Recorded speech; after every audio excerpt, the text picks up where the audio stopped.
Bien, les recordaba que hace algunos miércoles atrás venimos desarrollando una serie bajo el título Las moscas muertas.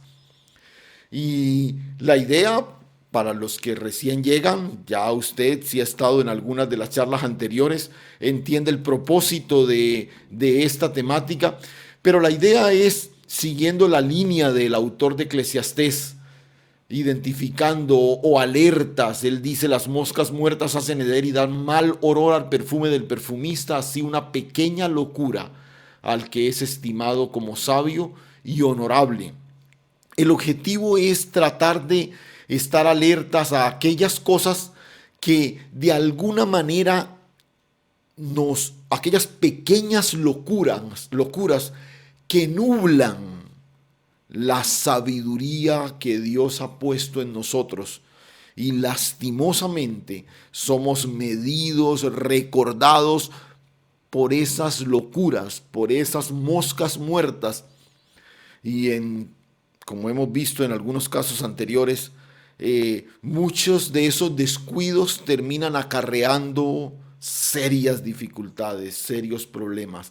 Entonces, en la noche de hoy vamos a mirar algo que he llamado o la mosca muerta, que vamos a tratar de identificar para evitar que vuele cerca de nosotros y caiga para atrofiar el perfume. Es algo que vamos a llamar la falta de compasión, particularmente por los impíos. La falta de compasión por los impíos. Y es muy interesante porque con el tiempo nosotros los cristianos terminamos cerrando nuestro círculo de contactos, de amistades, de personas con que frecuentamos a un círculo estrictamente cristiano. Y bueno, disfrutamos de reencontrarnos, de hablar de nuestra fe, hablar de la escritura, ver, por ejemplo, el desarrollo de los proyectos de Dios en nosotros. Pero nos olvidamos que parte de la razón de ser por la cual hemos sido llamados y escogidos por Dios es para hacer luz en las tinieblas. Pero con el tiempo esa compasión natural que deberíamos sentir por los impíos comienza como a atrofiarse, comienza como a involucionar. Y de un momento a otro como que miramos al impío y decimos: él se la buscó, o él no sabe qué destino le espera. O en vez de despertar esa compasión por ellos, terminamos finalmente señalando, juzgándolos.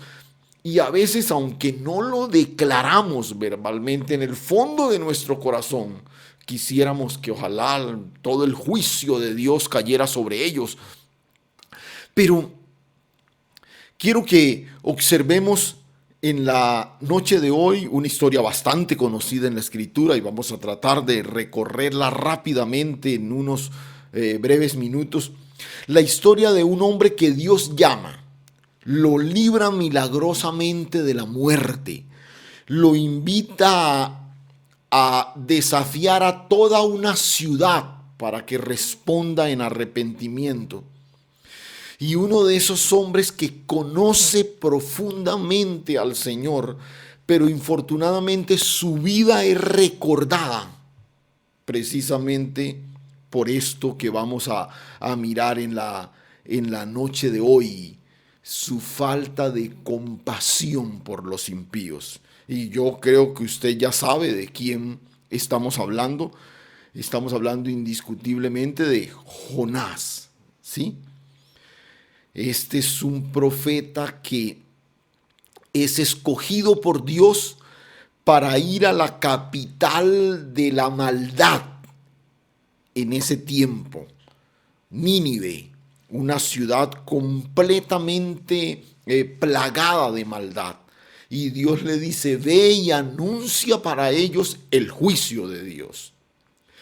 Pero es interesante porque cuando uno lee el libro de Jonás, el relato de Jonás, uno observa que las acciones de Jonás, más que una abierta rebeldía al llamado de Dios, es más bien como un conocimiento profundo que tiene de Dios, que sabe su compasión, su misericordia, su gracia, y que finalmente decide que Nínive no es digna de la compasión de Dios, y como que en últimas dice: yo no quiero esa misión.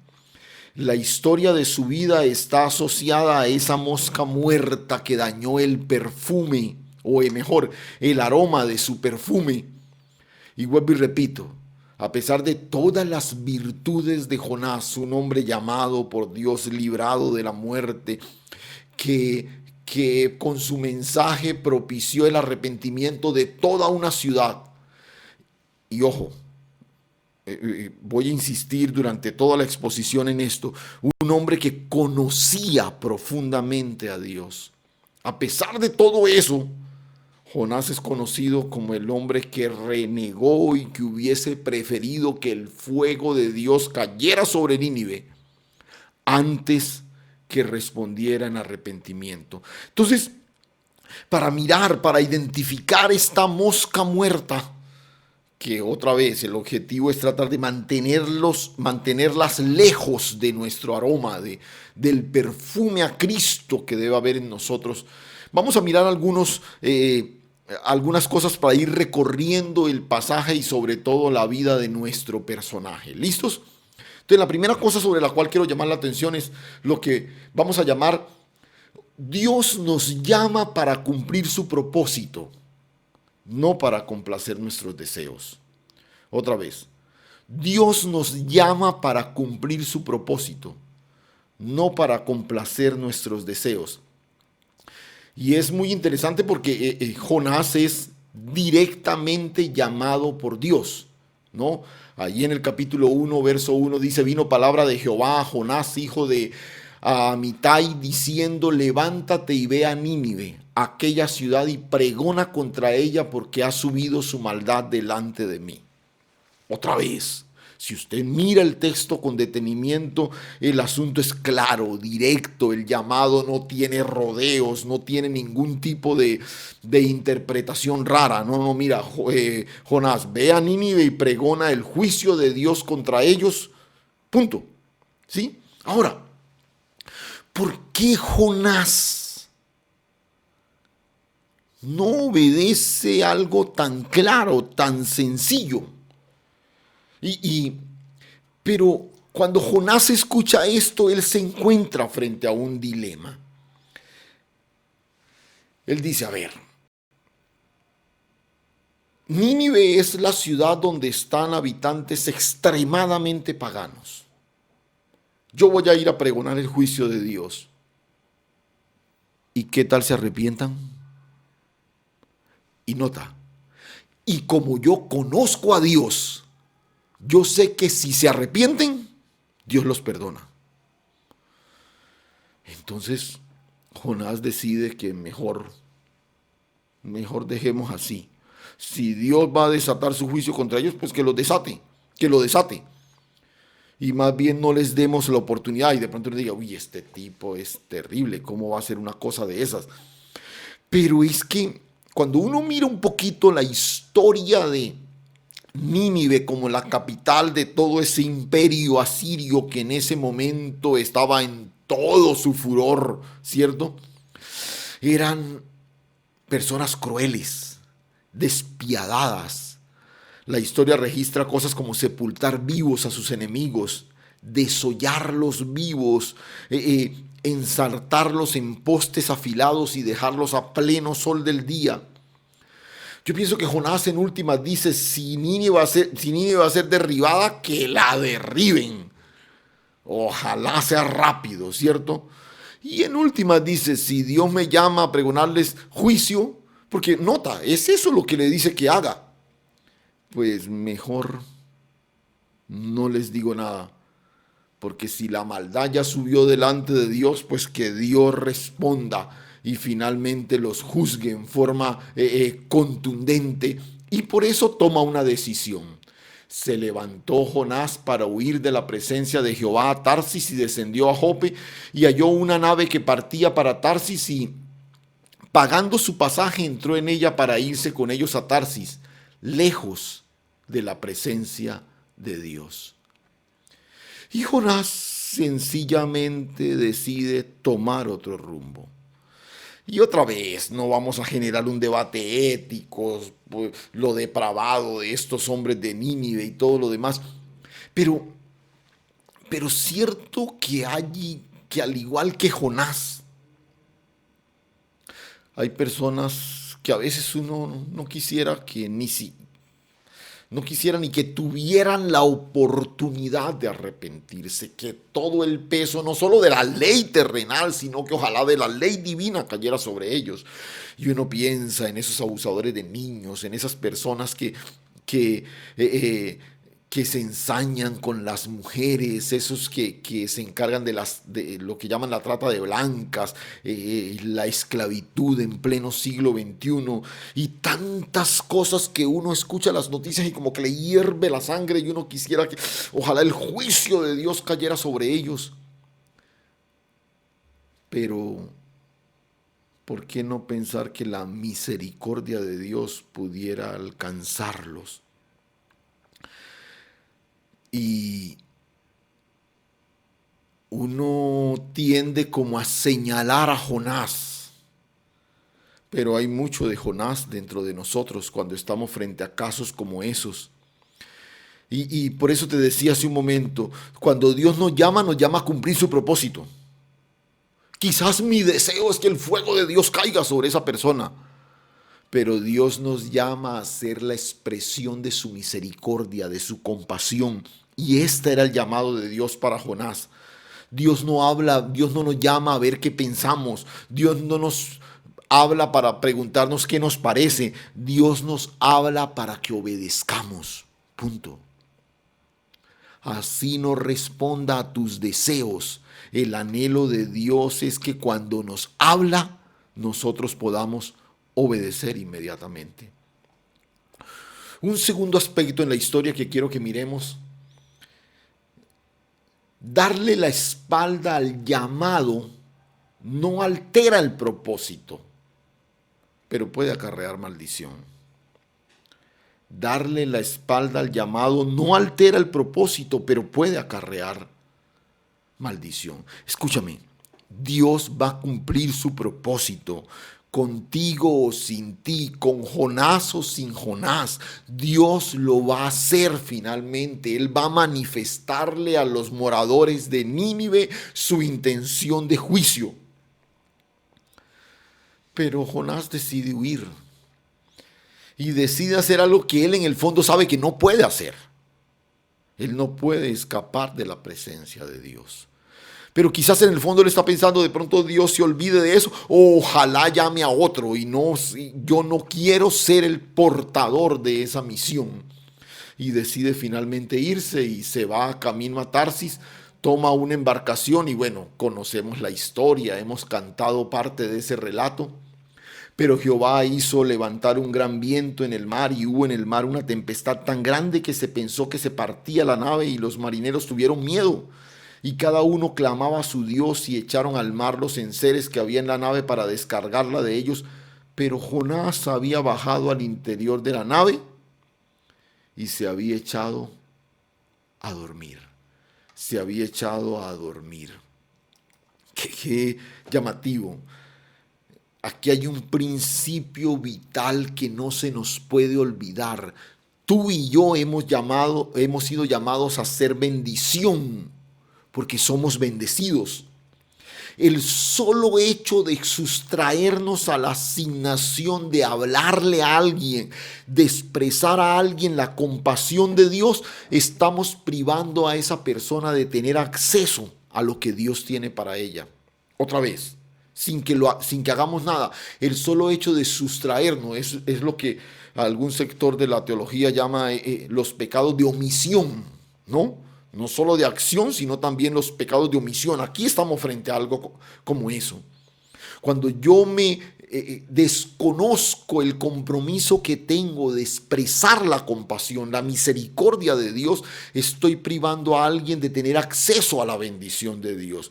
Y otra vez, Dios lo va a hacer. Si Dios decide bendecir a alguien, lo va a hacer contigo o sin ti, conmigo o lo puede hacer sin mí. Pero en ese momento estamos siendo instrumentos de maldición. Dios decidió que fuera Jonás. Tú y yo estamos llamados a convertir cada escenario en el que estamos en bendición. Paradójicamente, la embarcación está a punto de naufragar y el culpable es nuestro personaje, Jonás. Mira, no te conviertas en causante de tormentas destructoras. Tú eres señal de bendición donde quiera que estás. No le des la espalda al llamado de ser la expresión de la compasión de Dios. Y bueno, tú seguramente conoces el resto de la historia. Y ahí el relato nos muestra, dijeron cada uno a su compañero, venid, echemos suerte para que sepamos por causa de quién nos ha venido este mal. Y echaron suertes y la suerte cayó sobre Jonás. Entonces le dijeron ellos, decláranos, ¿por qué nos ha venido este mal? ¿Qué oficio tienes y de dónde vienes? ¿Cuál es tu tierra y de qué pueblo eres? Nota todos los cuestionamientos que hacen que le hacen a Jonás. Y él le respondió, soy hebreo y temo a Jehová, Dios de los cielos, que hizo el mar, la tierra. Por eso le decía, note por favor el profundo conocimiento que Jonás tiene de Dios. Y aquellos hombres temieron. Nota, con el solo hecho de hablar de Dios, la tripulación de esa embarcación que está a punto de naufragar inmediatamente, se despierta en ellos un temor reverente hacia Dios y dijeron, ¿por qué has hecho esto? Porque ellos sabían que huía de la presencia de Jehová, pues él se los había declarado. Nota, ya este es un grupo de personas que está creyendo lo que Dios dice y le dijeron, ¿qué haremos contigo para que el mar se aquiete? Porque el mar se iba embraveciendo cada vez más. Y él le respondió, por favor, note la convicción con que Jonás habla. Mire, tómenme y échenme al mar y el mar se aquietará, porque yo sé que por mi causa ha venido esta gran tempestad sobre vosotros. Este es un hombre que la tiene clara. Este es un hombre que sabe exactamente lo que está pasando ahí. Sin embargo, el texto dice que estos hombres trabajaron en hacer volver la nave a tierra. O sea, a ellos les parecía terrible echar al mar a un siervo de Dios. Al otro no le importó dejar el mensaje de Nínive y huir. Sin embargo, a estos impíos les parece terrible echar a un profeta de Dios al mar embravecido. Entonces clamaron a Jehová. Nota, ahora hay un grupo de hombres impíos clamando a Jehová. Hace unos minutos atrás estaban clamando a sus dioses. Ahora están clamando a Jehová y dijeron, te rogamos ahora, Jehová, que no perezcamos nosotros por la vida de este hombre, ni pongas sobre nosotros la sangre inocente. Porque tú, Jehová, has hecho como has querido. Es increíble la convicción que desarrollaron estos hombres con un testimonio tan simple. Y tomaron a Jonás y lo echaron al mar.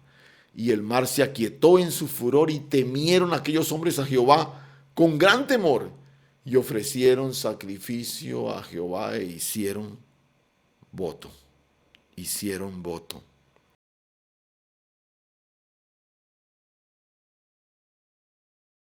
Realmente yo no sabría cómo describirlo, si fascinante o asustador lo que se menciona allí.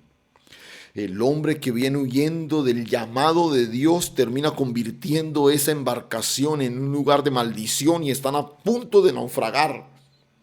Y les descubre lo que solo él y Dios saben. Y todos estos hombres comienzan a desarrollar un temor reverente hacia Dios. Y él les dice, vea, la única opción es que me tiren al mar, que me saquen de esta embarcación, casi que diciéndoles que saquen el anatema, la maldición que hay aquí, que soy yo. Repito, es impresionante el conocimiento que Jonás tiene de Dios. Y sin ni siquiera proponérselo, logró que toda la embarcación, todos los tripulantes de aquella embarcación, terminaran clamando a Dios, orando a Dios, desarrollando un profundo temor por el Señor. Y bueno, la historia menciona que Dios tenía preparado un gran pez para Jonás, se lo traga y viene toda la experiencia sobrenatural de Jonás en el vientre de un pez, todo ese diálogo con Dios, toda esa experiencia de arrepentimiento que registra el capítulo 2. Y bueno, usted podrá leer el resto de la historia ya en casa por cuestión de tiempo, no la vamos a leer toda aquí. Pero finalmente, digamos que Jonás tiene un reencuentro con Dios y su llamado, o bueno, o por lo menos con Dios. Y de las entrañas mismas de la muerte, Dios lo regresa nuevamente a la vida. Incluso es bien llamativo porque esta es una señal que luego Jesús cita en el Nuevo Testamento. La única señal que recibirá esta generación impía es la señal de Jonás. O sea, llegó a lo profundo de la muerte y fue casi que resucitado nuevamente para el cumplimiento del propósito. Y Jonás termina siendo vomitado por el pez después de un reencuentro con el Señor. Y viene el tercer aspecto que quiero destacar en nuestra historia en esta noche. Escuche, nuestro desafío es obedecer. Los resultados son competencia divina. El debate de Jonás es, ¿qué tal yo predique y esta gente se arrepienta? ¿Qué tal si, listo, yo voy a ir a predicar, a proclamar el juicio de Dios?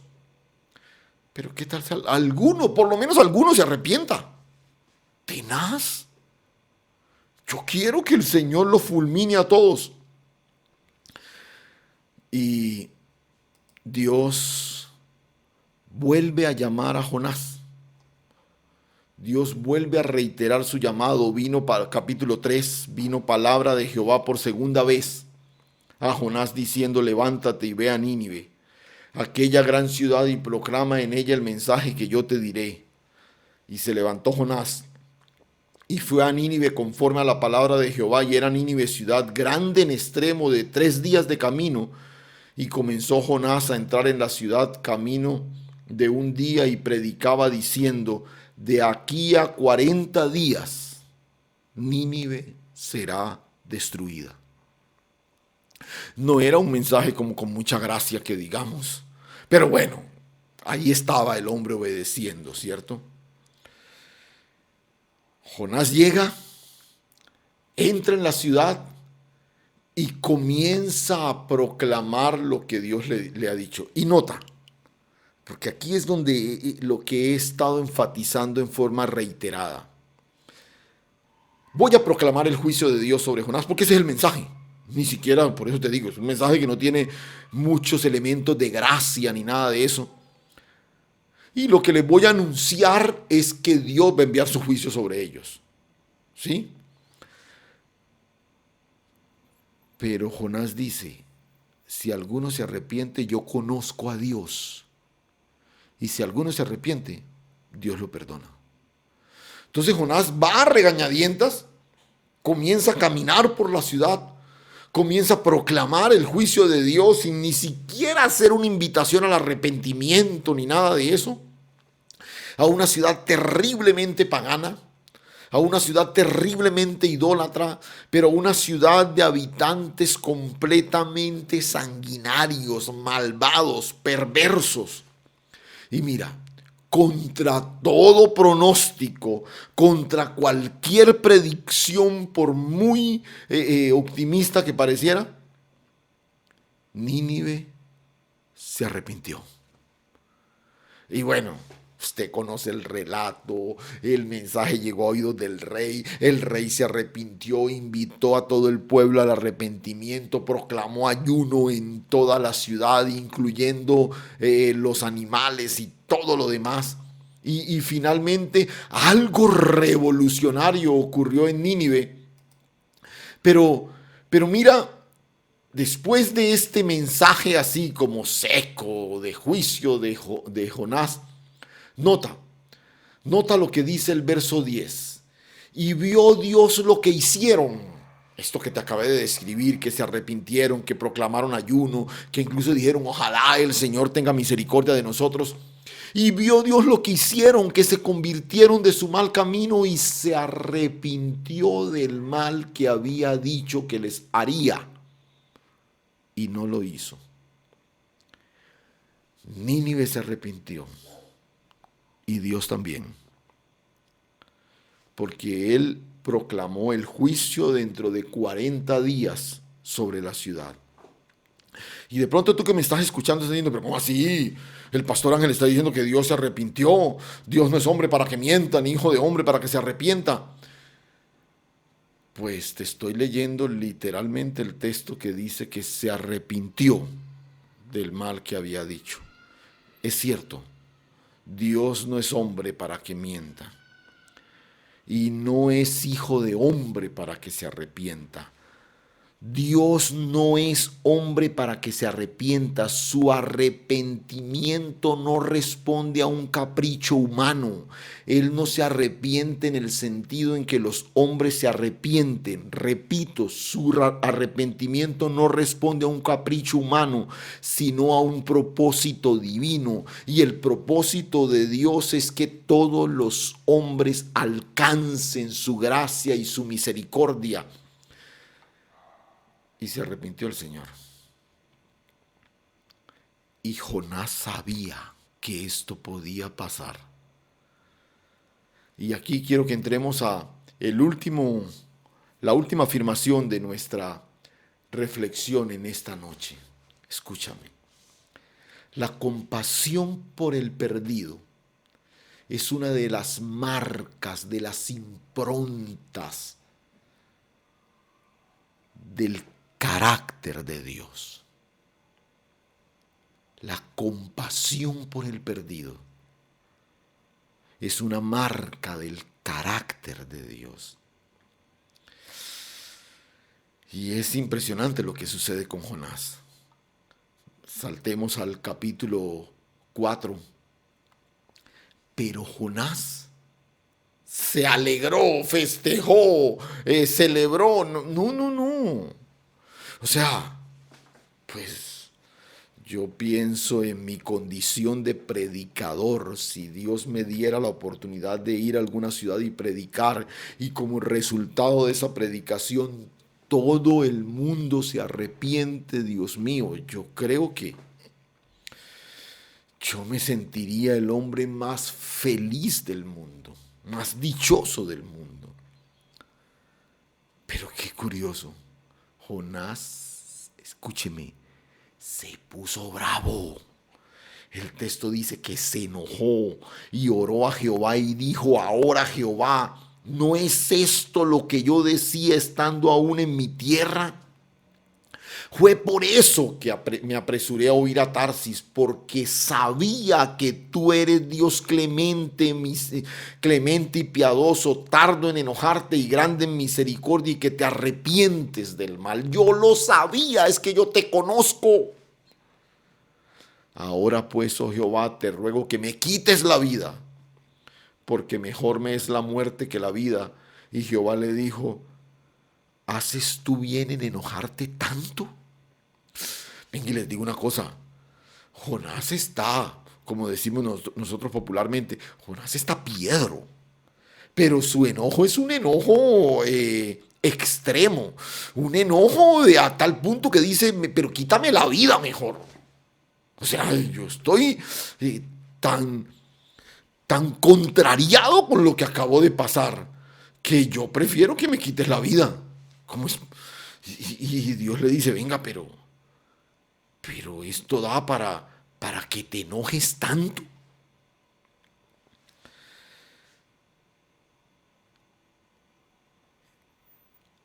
Jonás le costaba trabajo, no era capaz de asimilar por qué Dios era tan compasivo con personas tan detestables, tan crueles, tan violentas, tan malvadas. No pudo con eso. Y otra vez, hasta pidiéndole a Dios que le quitara la vida en medio de su enojo. Y, y- y quiero que observes, y vamos a terminar leyendo el resto de este capítulo 4 que es fascinante el recurso pedagógico de Dios para tratar con Jonás. Mira, eh, bueno, Dios le dice, tú haces bien en enojarte tanto, y luego en el resto del relato, escucha, salió Jonás de la ciudad y acampó hacia el oriente de la ciudad y se hizo allí una enramada y se sentó debajo de ella a la sombra hasta ver qué acontecería en la ciudad. Mira esto, en el fondo, Jonás todavía esperaba que la ira de Dios cayera sobre Nínive y la destruyera. Y se sentó en las afueras de la ciudad solamente esperando el desenlace que él quería. Y preparó Dios una calabacera, la cual creció sobre Jonás para que hiciese sombra sobre su cabeza y le librase de su malestar. Y Jonás se alegró grandemente por la calabacera. No, hay mucho sol, Dios hace crecer esa enredadera allí y entonces el hombre ahora disfruta de la sombra. Pero al venir el alba, al siguiente día, Dios preparó un gusano, el cual hirió la calabacera y se secó, y aconteció que al salir el sol, preparó Dios un recio viento solano y el sol hirió a Jonás en la cabeza. Y se desmayaba y deseaba la muerte, diciendo, mejor me sería para mí la muerte que la vida.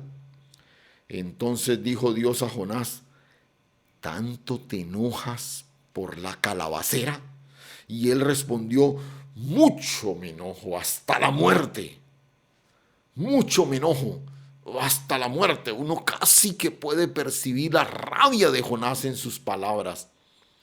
Y dijo Jehová, ¿tuviste tu lástima de la calabacera, en la cual no trabajaste, ni tú la hiciste crecer? Que en espacio de una noche nació y en espacio de otra noche pereció. ¿Y no tendré yo piedad de Nínive, aquella gran ciudad donde hay más de 120,000 personas que no saben discernir entre su mano derecha y su mano izquierda y muchos animales? Es fascinante el recurso, por eso te decía hace un momento, el recurso pedagógico que Dios usa aquí en este trato que tiene con Jonás. ¿Por qué te molestas tanto por esa calabacera? ¿Por qué te enojas tanto porque murió? Porque se secó. Y no te inmutas. Porque 120,000 personas en esa ciudad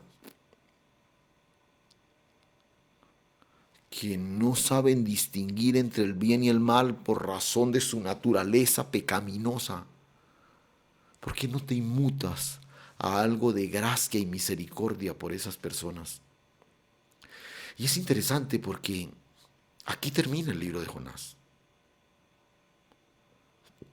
Es como un relato que queda ahí, como para que nosotros como lectores completemos demos respuesta, finalicemos con nuestra postura, quizás el epílogo de algo que parece como que lo cortaron ahí. ¿Cómo reaccionó Jonás? ¿Qué dijo? No sabemos. Pero ahora la palabra nos invita a ti y a mí a que reaccionemos frente a un desafío muy concreto que nos hacen esta noche, de despertar nuestra compasión por las personas que no conocen al Señor. Y te decía en esta última afirmación, la compasión por el perdido es una marca distintiva del carácter de Dios. Es una marca clara del carácter de Dios, es una impronta en la persona, en la naturaleza misma de Dios.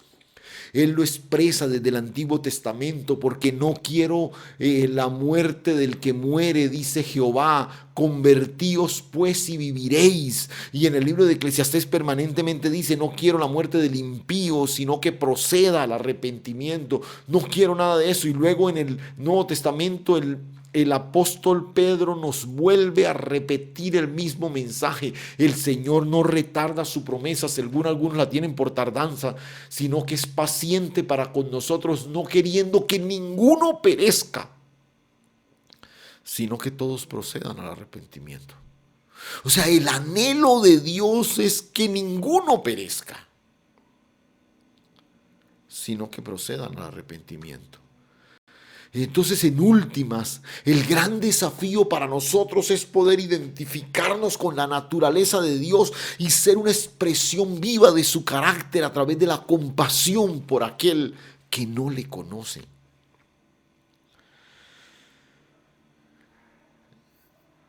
Y el llamado puntual de hoy es a volver a revivir en nosotros una compasión por el que no conoce al Señor.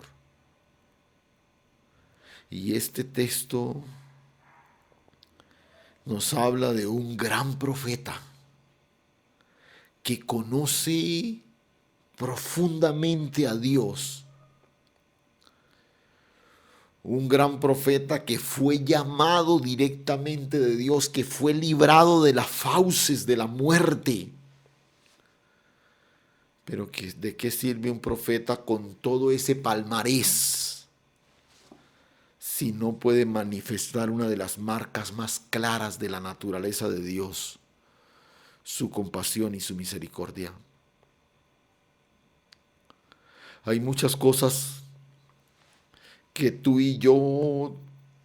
a las que tú y yo estamos llamados, pero un llamado puntual que Dios nos ha hecho a todos es el llamado a ser ministros de reconciliación. Y claramente dice el apóstol Pablo, es como si Dios estuviera llamando a través de nosotros a todo el mundo: reconciliados con Dios. De pronto tú que me estás oyendo, yo no soy pastor, eso los pastores, yo no soy un evangelista, yo no soy un profeta, no, pero tú eres un ministro de reconciliación, y a través de todos sus hijos Dios está anunciándole al mundo su gracia y su misericordia. Lo que quiero desafiarte a través de esta palabra es a mirar a los impíos como Dios los ve. Sí, hay personas que nos generan como rabia, casi hasta repugnancia por los actos aberrantes que hacen. Pero por ellos también entregó su vida a Cristo en la cruz. Y yo quiero ser un poco más puntual en el cierre de esta reflexión. Si yo quiero desarrollar una profunda compasión por los perdidos, quizás el primer paso para hacerlo es comenzar a orar por ellos. Comenzar a suplicar la gracia, la misericordia de Dios, y estar completamente dispuestos para que cuando el Espíritu Santo quiera nos use en aquellas circunstancias casuales, pueden ser, en las que podamos ser la manifestación del amor, la compasión y la misericordia de Dios. Un bonito reto en el cierre de este año y un lindo desafío para comenzar a caminar en el próximo.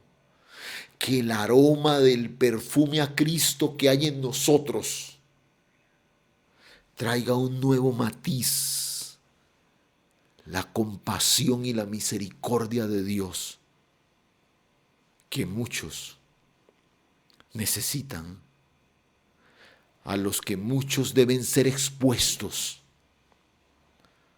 Que Dios nos permita ser una clara marca del carácter de Él. Padre, gracias, Señor. Gracias por todas las cosas maravillosas que has hecho en nosotros, por habernos hecho objetos de tu gracia y tu misericordia y convertirnos en instrumentos de bendición. Pero tenemos que reconocer, Señor, y quizás arrepentirnos delante de ti, porque con el paso del tiempo hemos casi que le hemos dado la espalda al desafío de ser ministros de reconciliación y expresar tu amor, tu compasión, tu misericordia a aquellos que no te conocen, Señor. Padre, hoy abrazamos el desafío de la palabra y queremos comenzar, Señor, a imprimirle al perfume del cual tú nos has impregnado este nuevo matiz, Señor, de que podamos expresar la compasión de Dios por aquel que no te conoce, Señor. Que podamos iniciar orando por ellos y que cada vez que tengamos la oportunidad podamos mostrarles la grandeza de un Dios que entregó la vida de su Hijo para reconciliarlos con el Padre Celestial, y que nosotros podamos ser instrumentos de eso, Señor. Que a diferencia de Jonás celebremos el arrepentimiento de muchas personas que puedan pasar de muerte a vida. Gracias, Señor. Gracias, Dios. A ti toda la honra, toda la gloria en Cristo Jesús. Amén.